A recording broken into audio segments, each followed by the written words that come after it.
Olá pessoal, tudo bem? Sejam bem-vindos à aula de Geografia do terceiro ano, o primeiro assunto do segundo bimestre. Hoje vamos começar a trabalhar esse assunto aqui, ó, estrutura geológica, um assunto muito importante. Então, peço que você tenha bastante atenção a partir de agora, tá certo? Então, olha aqui, essa problematização que é proposta no início. Então, muitos fatos relativos aos fenômenos naturais foram sendo descobertos e analisados ao longo dos séculos da história. No século V a.C., o filósofo Pitágoras chegou à conclusão de que a Terra era uma esfera, pois devido à sua curvatura, os navios desaparecem no horizonte B quando se afastam do litoral. Atualmente existem diversas tecnologias que permitem um conhecimento cada vez mais apurado dos fenômenos naturais e das intervenções humanas, né? Então, a estrutura geológica, esse assunto, é um assunto que nos leva a estudar o processo de formação do nosso planeta Terra, né? É o assunto que faz com que a gente conheça a idade do nosso planeta, né? Como ela evoluiu até o estágio que se encontra, como se deu o processo de formação dos continentes e separação, né, através das placas tectônicas. É um assunto que a gente vai abordar também as teorias das próprias placas tectônicas, né, do Alfred Wegener, o alemão, que propôs pela primeira vez essa teoria. A dinâmica interna do planeta, né, vamos estudar os agentes modeladores do relevo, e também tectonismo ou diastrofismo, vulcanismo, né, terremoto e tsunami, que faz parte aí da dinâmica interna, e estrutura externa ou agentes estruturadores, que fazem parte aí dos agentes que vão estar interferindo nas formas de relevo, tá certo? Muito bem, então temos aqui essa ilustração, tá? A Terra, idade e evolução. Então, pessoal, é importante a gente dizer que nesse assunto a gente vai falar sobre o tempo, mas não o tempo humano, o tempo da vida no planeta. A gente vai falar do tempo da Terra, né, que não é medido em séculos, né, em milhares de anos. A gente está falando aqui, né, de idades acima de bilhões de anos, bilhões e bilhões de anos, certo? Então, essa teoria ela vai ter origem lá no Big Bang, na origem do universo, né? E ela vai ter uma evolução na formação de tudo que existe no nosso universo, desde as estrelas até os planetas. E o nosso planeta Terra ele teve a sua origem, né? A gente não vai se aprofundar muito nesse ponto, mas a gente vai partir do momento em que a Terra ela se consolida, né, como esse planeta que nós conhecemos, e como as formas estruturais foram se acomodando até o surgimento da vida, tá certo? Então eu vou avançar um pouco aqui, tem uma parte didática, eu vou deixar para vocês lerem se quiser depois, mas vamos partir daqui, ó, a separação dos continentes e as placas tectônicas, tá? Então olha bem essa ilustração. Observe aí que inicialmente essas áreas que estão de verde aí nessa ilustração indica o único continente que existia inicialmente no nosso planeta, tá? Que era chamado de Pangeia, e ao longo do tempo, essas áreas, de acordo com os geólogos, foram se afastando, né, e formando o que está sendo destacado aí, né, a Eurásia, que é a Europa e a Ásia juntas, né, a América do Norte, a América do Sul, a África, a Antártica, a Índia e a Austrália, tá? Hoje estão todos separados, mas um dia já estiveram assim juntos. A evolução dos continentes. Observa aí, tá? Temos então 5 mapinhas do lado esquerdo. Eu peço que vocês observem como aos poucos, né, ao longo dos períodos, foram se distanciando uns dos outros. Eu vou tentar dar um zoom aqui para ver se ajuda. Olha aqui, ó. Tínhamos então no período Permiano, 225 milhões de anos atrás, o Pangeia. O período Triássico, depois já temos aí a Laurásia, né, e a Gondwana, que eram os dois grandes supercontinentes que se formaram a partir da divisão do Pangeia, 200 milhões de anos atrás. E há 150 milhões de anos atrás, olha o que aconteceu. No período Jurássico, no período que os dinossauros viveram aqui. Já tínhamos aí um distanciamento maior, mas observe que o continente africano e o sul-americano ainda estavam próximos uns dos outros, né? E há 65 milhões de anos atrás, olha como já foi ganhando um contorno mais parecido com o que a gente conhece hoje. A África já bem definida, separada da América do Sul, e atualmente essa é a configuração dos continentes que a gente conhece, que a gente vê nos mapas, certo? Então temos hoje o continente americano, o continente africano, o continente asiático, né? A Oceania e a Antártica. Tá bom? Muito bem, vamos retornar então aqui. Então, como eu falei, né, a Pangeia fragmentou-se em pedaços menores e que começaram a deslocar-se na superfície da Terra até atingirem as posições que ocupam hoje. Então, vocês podem questionar, professor, mas quem foi que disse isso? Né? Isso tem algum tipo de relevância mesmo? Isso aí, se foi um período tão antigo, tão lá atrás, como é que se pode ter evidências de que tudo isso é verdade? Tal? Então, a ciência possui vários ramos, né? E um dos ramos da ciência é a geologia, né?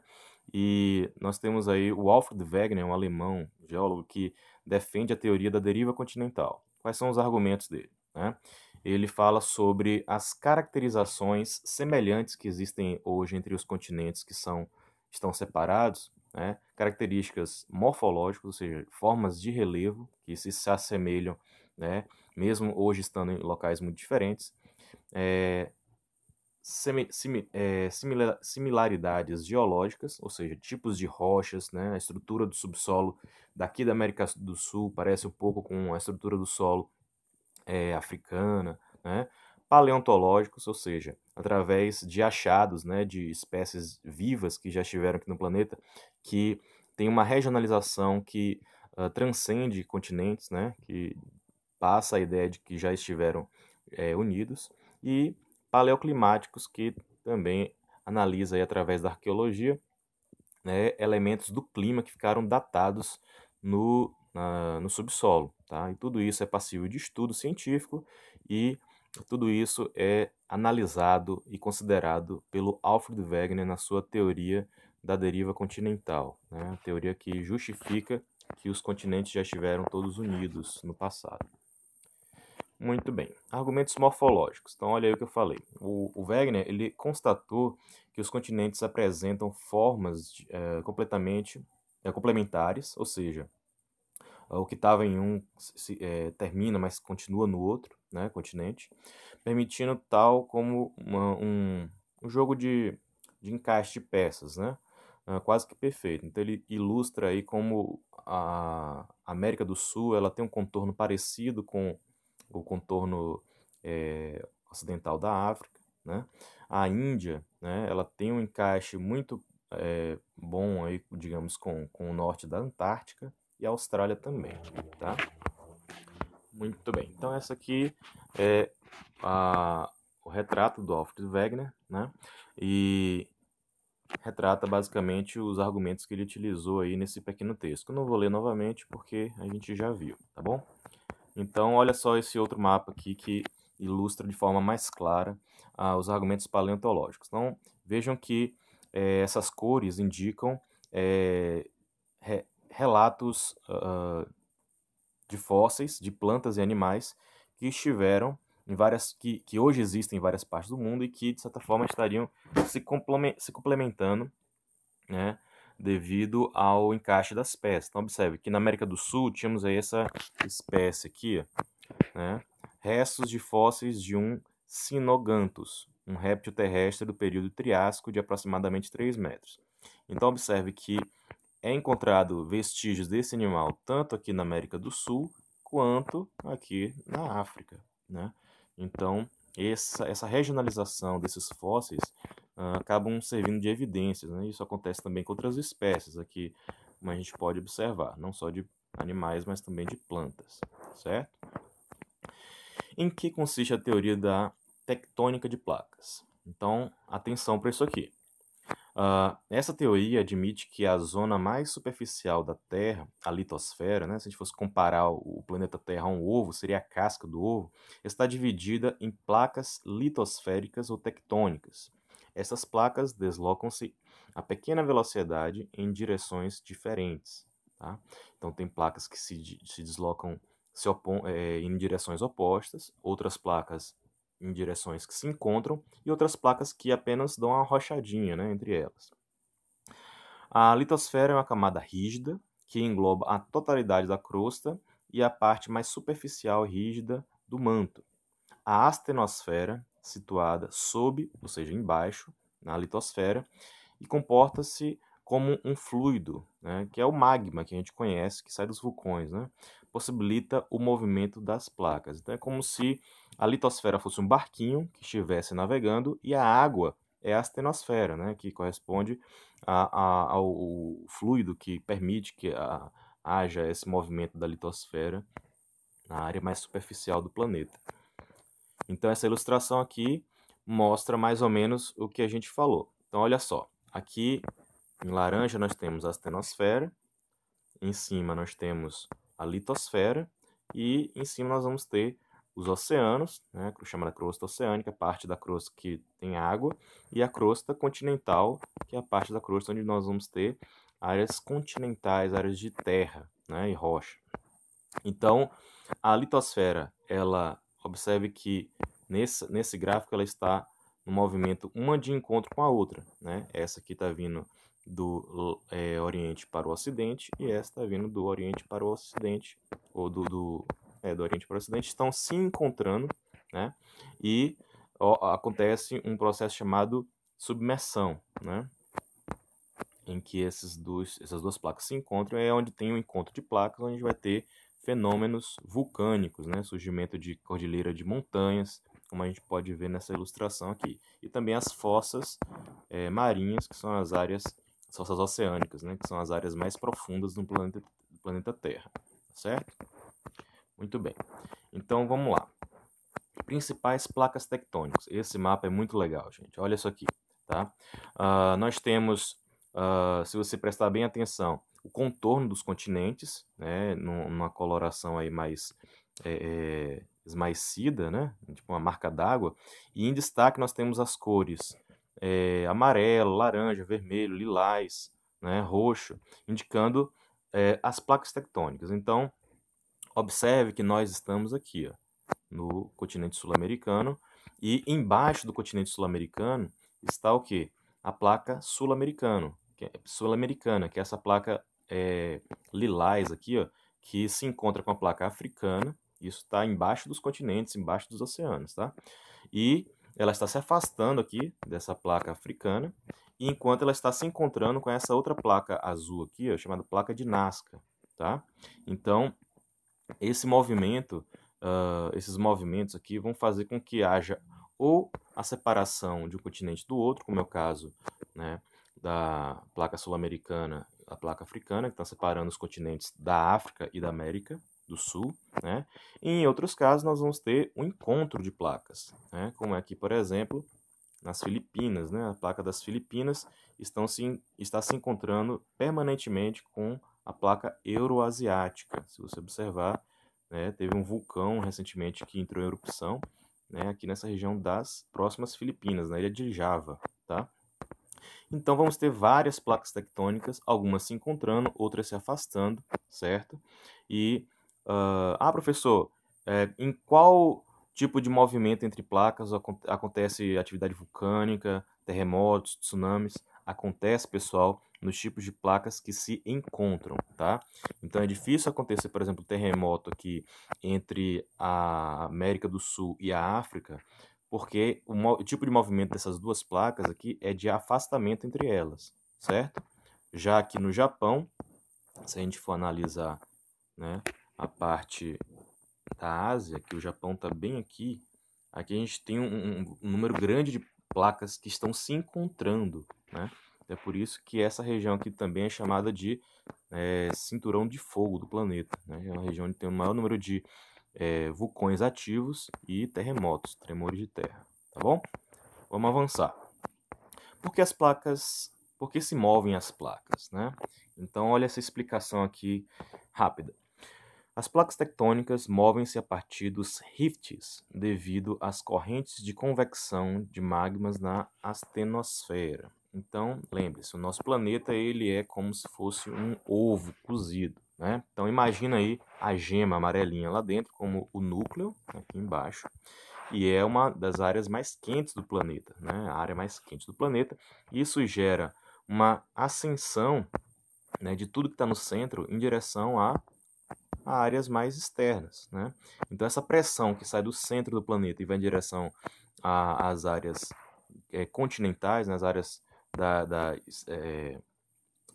das camadas mais próximas da superfície, vai fazendo uma pressão, né, fazendo com que haja uma célula de convecção de um lado e uma outra célula de convecção do outro, gerando um movimento que, digamos assim, dá a dinâmica da astenosfera, a dinâmica desse magma que está, né, nessas camadas abaixo da litosfera, certo? E isso acaba gerando um movimento para um lado ou um movimento para o outro, tá certo? Então aqui nesse outro gráfico aqui tem uma outra explicação que você pode observar com atenção, mas a lógica é essa, certo? Olha aqui também, as temperaturas quentes do centro da Terra fazem pressão em direção às áreas externas e isso acaba gerando uma dinâmica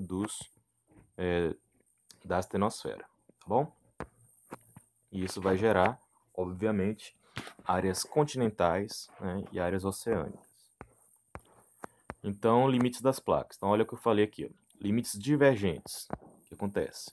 Placas que estão se afastando uma da outra. A astenosfera embaixo, a placa tectônica, como eu citei anteriormente. A placa sul-americana está indo, digamos assim, para a esquerda e a africana está indo para a direita. Ou seja, a gente está tendo aí um movimento de divergência entre as placas. Já os limites convergentes, acontece o contrário. Né? Você vai ter uma placa que vai estar se encontrando com a outra, gerando aí o processo de subducção, né, de uma placa em relação à outra e gerando aí tremores de terra, vulcões, montanhas. Tá? E os limites transformantes, no qual aqui a gente vai ter placas que passam próximas umas da outra, se tocam, mas não se desmancham com essa daqui, nem se afastam como a primeira que a gente viu, tá? Elas são conservantes também, outro nome dado para esse tipo de movimento de placas. Tá? É muito comum essa placa aqui, pessoal, na região da Califórnia, nos Estados Unidos, né? San Andreas, né? A placa de San Andreas é muito famosa, né? Por ter essa característica. Muito bem, modeladores do relevo. Então, gente, se a gente parar para pensar, o que significa a palavra modelador? Modelar, massa de modelar. Eu tenho ali uma massa e eu vou dar uma forma para ela. Então, existem agentes no planeta que vão modelar as formas de relevo, né? As formas que estão na superfície terrestre. Temos exemplo aí, o tectonismo ou diastrofismo, que são movimentos epirogênicos e movimentos orogênicos, ou seja, movimentos que vão criar e movimentos que vão modelar, certo? Então, se a gente parar para pensar, né, existem movimentos de agentes criadores, por exemplo, o tectonismo e o vulcanismo, né, são atividades que ocorrem no nosso planeta que criam montanhas. Então, eles estão formando, né, uma nova forma de relevo. Então, por exemplo, se a gente for analisar aqui na América do Sul, né, essa parte a gente está vendo de vermelho aí e azul, nós temos aí vulcões, né, e ativos e inativos que foram formados pelo encontro das placas, né, América do Sul e da placa de Nazca. Então, essa atividade tectônica é considerado, né, um agente criador do relevo, né? Ele cria formas de relevo. Então, olha aqui, o tectonismo ou diastrofismo. Compreende todos os movimentos que deslocam e deformam as rochas que constituem a crosta terrestre. São causados por forças internas e o diastrofismo se manifesta de duas maneiras, através da epirogênese e da orogênese. Tá? Isso tem a ver com atividades vulcânicas, tá, gente? Então, movimentos epirogênicos, do grego épeiros, né, continente. São movimentos verticais que provocam abaixamento ou soerguimento da crosta terrestre. Ocorrem em áreas geologicamente mais estáveis. São consequências da iostasia. Tá? Movimentos epirogênicos podem provocar o rebaixamento de litorais pelas invasões do mar, transgressão marítima, ou o levantamento da costa pelo recuo dos oceanos, regressão marinha. podem também soerguer ou rebaixar os leitos dos rios, modificando seu trabalho erosivo. Bom, então vamos ter aí um movimento que vai ter mais a ver com a área terrestre, que são os epirogênicos, áreas continentais, e os movimentos que vão ter a ver mais com modelação, né, do relevo marinho, né, e fluvial. Então, olha aqui uma ilustração do que a gente acabou de falar, né? Processo de regressão, nós vamos ter maré alta, maré baixa, né? Elevação da crosta e redução da crosta, tá certo? Isso aqui é causado por estes fenômenos internos da Terra. E os movimentos orogênicos, né? O que significam? Vamos ver a origem da palavra aí. Orogênicos, do grego oros, tem a ver com montanha, resultado de movimentos verticais ou horizontais, são movimentos de pequena duração no tempo geológico, mas muito intensos. Como resultado deste movimento, temos dobras ou dobramentos e as falhas ou falhamento ou fraturas, certo? Então, olha aqui outra ilustração para vocês observarem, tá? As dobras ocorrem se as rochas atingidas não oferecem grande resistência às forças internas. Então temos aqui uma ilustração do lado direito para vocês verem como se as rochas elas não oferecem grande resistência às forças internas, elas vão ter, né, um dobramento, uma zona de dobra aí na região central, né? Já os dobramentos ocorrem em diferentes eras geológicas, né, principalmente na pré-cambriana e cenozoica, onde a gente vai ter uma área de dobramento mais intenso, aí, de baixo para cima, né? Sempre aí observando a zona de dobra sendo mais ou menos o centro, né? Onde a atividade interna está atuando. As falhas ou fraturas vão ocorrer em áreas onde as rochas são rígidas e resistentes às forças internas e quebram-se em vez de dobrar. Olha aqui, né?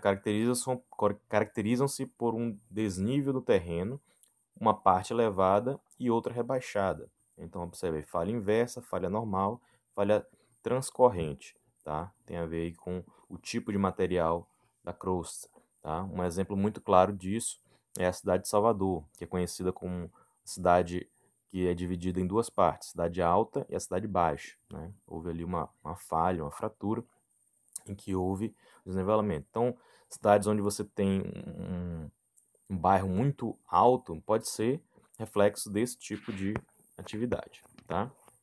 Outra atividade chamada vulcanismo, né? É a atividade que nós chamamos, né, baseado nos fatos e fenômenos geográficos relacionados com as atividades vulcânicas, através dos quais o magma do interior da Terra chega até a superfície.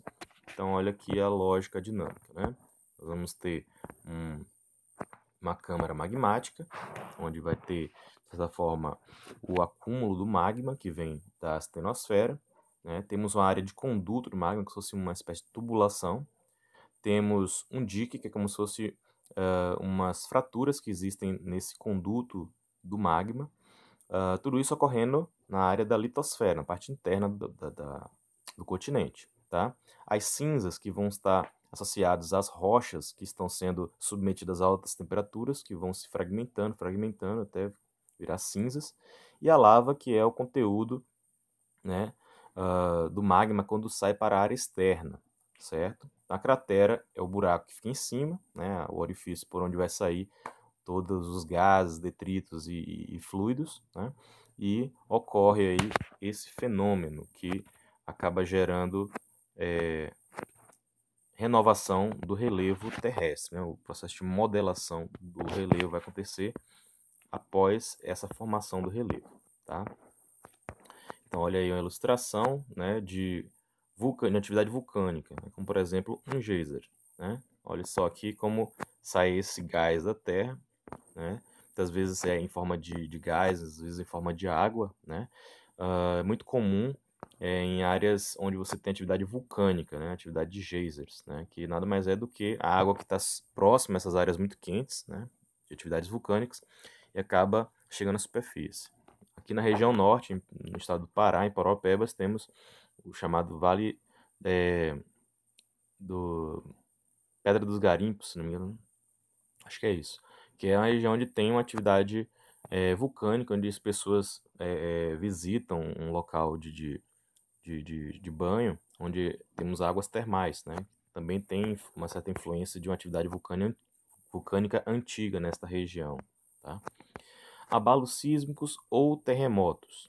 Então vamos conceituar aí esses termos, tá? O terremoto é produzido por acomodações geológicas de camadas internas da crosta ou pela movimentação das placas.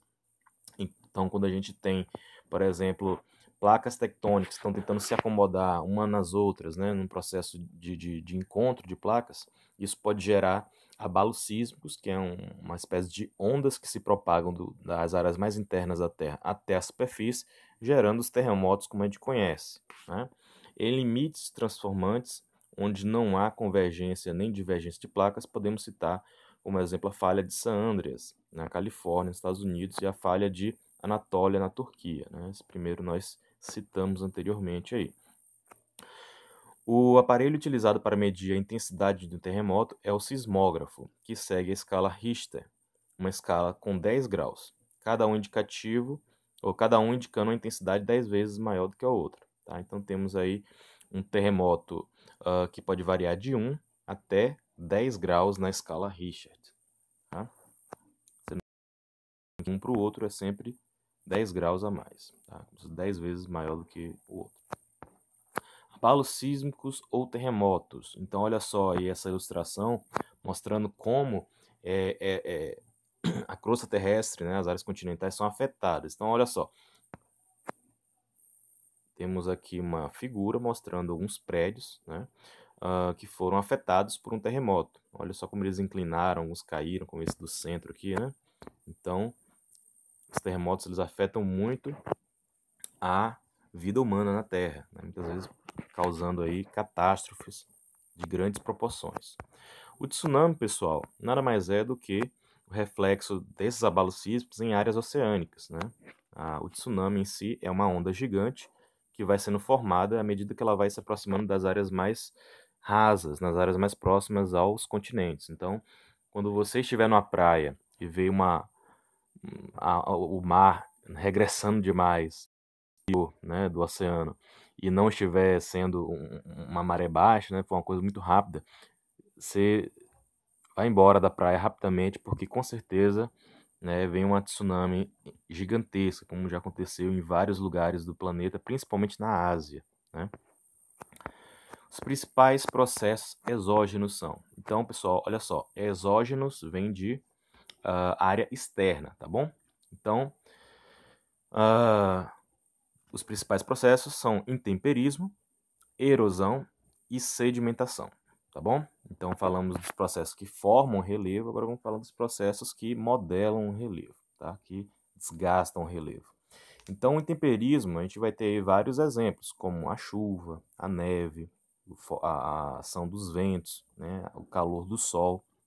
Tudo isso desgasta as rochas, né, as montanhas, as áreas que foram formadas pelos agentes endógenos, né? E o que é erosão? Erosão é esse processo de deslocamento de tudo que foi desgastado das áreas mais altas para as áreas mais baixas, certo? Então temos uma montanha, o topo dessa montanha foi sendo desgastado, rochas foram se transformando em sedimento e o vento vai levando esses sedimentos para as áreas mais baixas. Esse processo de movimentação dessas partículas desgastadas é o que a gente chama de erosão. E sedimentação é o processo de acúmulo, né, de sedimentos que vieram de áreas mais altas em direção às áreas mais baixas. Ok?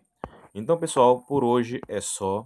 Então, eu espero que vocês tenham aprendido algo novo hoje e peço que vocês realizem a atividade que eu solicitei sobre este assunto, tá bom? Então, forte abraço a todos e até a próxima.